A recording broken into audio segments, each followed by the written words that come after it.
तो चलिए आज बात करते हैं एक ऐसी चीज की जो एसईओ की दुनिया को पूरी तरह से बदल रही है, और वो है नेचुरल लैंग्वेज प्रोसेसिंग यानी कि एनएलपी। याद है वो वक्त जब एसईओ का मतलब सिर्फ इतना सा था कि अपने पेज को कीवर्ड से भर दो, बस भरते जाओ। वो जमाना अब बिल्कुल खत्म हो चुका है। तो सवाल ये उठता है कि अगर वो पुराना तरीका काम नहीं करता तो अब रैंकिंग के लिए करना क्या है? सर्च इंजन आखिर चाहते क्या हैं? और इसका जवाब एक ऐसी चीज में छुपा है जिसे हम सर्च की सीक्रेट लैंग्वेज कह सकते हैं।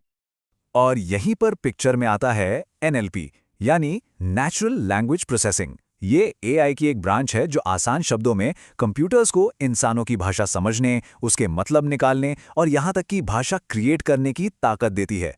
काफी कमाल की चीज है ना? इसको ऐसे सोचिए जैसे हम एक कंप्यूटर को पढ़ना, लिखना और बोलना सिखा रहे हैं, बिल्कुल इंसानों की तरह। तो सर्च इंजन अब सिर्फ शब्दों को मैच नहीं कर रहे हैं, वो पूरे कंटेंट के मीनिंग को, उसके भाव को समझ रहे हैं। अब थोड़ा सा टेक्निकल होते हैं, पर ये बहुत सिंपल है। एनएलपी के 3 मेन पिलर्स हैं एसईओ के लिए। पहला, टोकनाइजेशन, मतलब टेक्स्ट को छोटे छोटे टुकड़ों जैसे वर्ड्स या फ्रेजेस में तोड़ना। फिर है नेम्ड एंटिटी रिकग्निशन या एनईआर, ये लोगों, जगहों और चीज़ों को पहचानता है। और आखिर में सिमेंटिक एनालिसिस, जो कि सबसे इंपॉर्टेंट है, ये शब्दों और सेंटेंसेस के बीच के रिश्ते और उनके असली मतलब को समझता है। अच्छा, ये जो बदलाव है ना, ये कोई अचानक से नहीं हुआ। इसके पीछे गूगल की सालों की मेहनत है। चलिए देखते हैं कि गूगल ने पढ़ना सीखा कैसे। ये टाइमलाइन पूरी कहानी बताती है। 2013 में आया हमिंगबर्ड, जिसने कॉन्वर्सेशनल सर्च को समझना शुरू किया। फिर 2015 में रैंक ब्रेन, जो एआई का यूज करके अजीबोगरीब सर्च क्वेरीज को भी समझने लगा। 2019 में बर्ट ने तो गेम ही बदल दिया। इसने 2 और 4 जैसे छोटे शब्दों के कॉन्टेक्स्ट को समझना शुरू किया। और हाल ही में 2021 में मम, जो टेक्स्ट, इमेजेस और अलग-अलग लैंग्वेजेस में इंफॉर्मेशन को एक साथ समझ सकता है। मतलब गूगल हर अपडेट के साथ और स्मार्ट होता गया। तो इस सब का मतलब क्या हुआ? मतलब ये कि अब सर्च इंजन की प्रायोरिटीज बदल गई हैं। पहला, सिमेंटिक रेलेवेंस, क्या कंटेंट का मतलब सर्च के मतलब से मिलता है। दूसरा, कॉन्टेक्सचुअल अंडरस्टैंडिंग, क्या इंजन कंटेंट के अंदर के कनेक्शंस को समझ पा रहा है। और तीसरा और सबसे जरूरी, यूजर इंटेंट मैचिंग, क्या पेज सर्च करने वाले के असली मकसद को पूरा कर रहा है। अब इंटेंट ही सब कुछ है।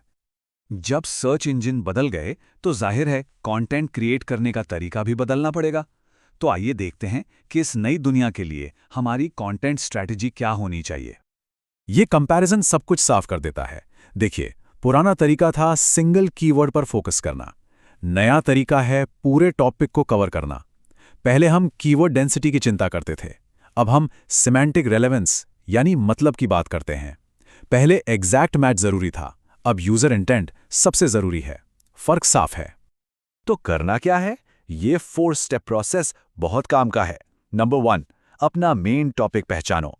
नंबर 2, उस टॉपिक से जुड़ी सारी एंटिटीज, मतलब लोग, कॉन्सेप्ट्स, जगहें, उन सब की एक लिस्ट बनाओ। नंबर 3, अपने कंटेंट में इन सभी एंटिटीज को डिटेल में कवर करो। और नंबर 4, अपने कंटेंट को हेडिंग और सब हेडिंग्स के साथ एक आसान स्ट्रक्चर दो। सिंपल। तो लिखना कैसे है? सबसे पहले पूरा टॉपिक कवर करने पर ध्यान दो। दूसरा, आम बोलचाल की भाषा का इस्तेमाल करो, रोबोटिक नहीं। तीसरी बात, लोगों के कॉमन सवालों का सीधा सीधा जवाब दो।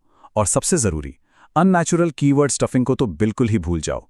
बस इतना याद रखो, इंसानों के लिए लिखना है, बॉट्स के नहीं। ठीक है, इतनी मेहनत कर ली, लेकिन इसका फायदा क्या है? रिजल्ट क्या मिलेगा?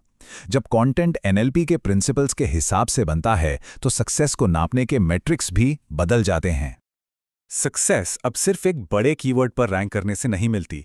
देखिए, लगभग 50% नई रैंकिंग्स आती हैं लॉन्ग टेल और सवाल वाले सर्च से, 30% प्राइमरी कीवर्ड से और 20% उससे मिलते जुलते शब्दों से। मतलब सक्सेस अब एक बड़े नेट की तरह है जो बहुत सारी छोटी छोटी मछलियों को पकड़ता है। और जब कंटेंट यूजर की जरूरत पूरी करता है तो एंगेजमेंट सिग्नल्स भी बेहतर होते हैं। लोग पेज पर ज्यादा देर तक रुकते हैं, जिसे ड्वेल टाइम कहते हैं, और वो बढ़ता है। और बाउंस रेट यानी पेज से तुरंत वापस जाने वालों की संख्या वो कम हो जाती है। ये साफ इशारा है कि कंटेंट काम कर रहा है। इतना ही नहीं, सब फीचर्स जैसे कि फीचर्ड स्निपेट्स या पीपल ऑल्सो आस्क बॉक्स में आने के चांसेस 40% तक बढ़ जाते हैं। इससे विजिबिलिटी को एक जबरदस्त बूस्ट मिलता है सर्च रिजल्ट पेज पर ही। और इन सब चीजों का अंजाम क्या है? अंजाम है बेहतर क्वालिफाइड ऑर्गेनिक ट्रैफिक, मतलब ऐसे विजिटर्स जो सच में उस टॉपिक में इंटरेस्टेड हैं। और जाहिर है, ऐसे विजिटर्स के कन्वर्ट होने के चांसेस भी कहीं ज्यादा होते हैं। तो सारी बात का सार ये है, अब कीवर्ड्स के पीछे भागने का टाइम खत्म। अब वक्त है मीनिंग यानी अर्थ की ताकत को समझने और अपनाने का। तो आखिर में बस एक सवाल छोड़ जाते हैं, क्या कंटेंट वही पुरानी भाषा बोल रहा है, या फिर वो इस नए स्मार्ट सर्च इंजन की भाषा में बात करने के लिए तैयार है?